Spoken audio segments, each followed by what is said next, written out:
నాకు డౌట్ వచ్చింది, ప్రభుత్వం మారుతుంది అనుకుంటా. ఎందుకంటే మమతా బెనర్జీకే ఓటేస్తున్నప్పుడు భయపడాల్సిన పనే ఉంది. ఆ రోజున మన డిబేట్లో అదే ముక్కనేనంది. మమతా బెనర్జీకే మార్పు కోరుకున్నారా ప్రజలు? అంటే ఈ హింస తట్టుకోలేకపోయారు, భయం తట్టుకోలేకపోయారు.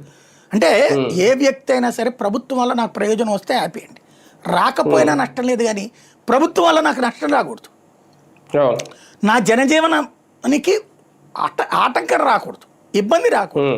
అక్కడ జరుగుతున్నది ఏంటి? జనజీవనానికి ఇబ్బంది. సామాన్యుడి యొక్క జీవితంలోకి అరాచక శక్తులు ప్రవేశిస్తుంటే ఆ అరాచక శక్తులకి ప్రభుత్వంలోనే అండగా ఉంటే, లేదా ప్రభుత్వం కంట్రోల్ చేయలేకపోతే ఇంకెందుకు? లా అండ్ ఆర్డర్ లేని రాష్ట్రంలో ఎవడు సేఫ్గా ఉంటాడు? ఆ తిరుగుబాటు కొడితే ఏకదం మారిపోతుంది. ఆంధ్రాలో జగన్ కొట్టింది అక్కడే. జగన్ పరిపాలన పరంగా సంక్షేమం అద్భుతంగా చేశాడు, అభివృద్ధి అద్భుతంగా చేశాడు. కానీ నోటి తొత్తరతో ఉండేటటువంటి కొడాలి నాని లాంటి వాళ్ళని కంట్రోల్ చేయలేదు.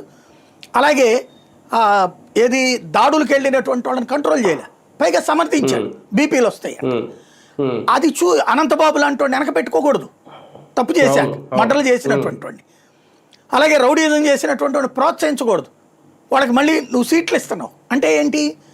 అరాచకం చేసేటటువంటి వాడికి సపోర్ట్ ఇస్తుంది ప్రభుత్వం. అంటే ఇక్కడ 11 సీట్లకు ఇచ్చారు, అక్కడ ఆ స్థాయికి దించారు. ఎప్పుడైనా సరే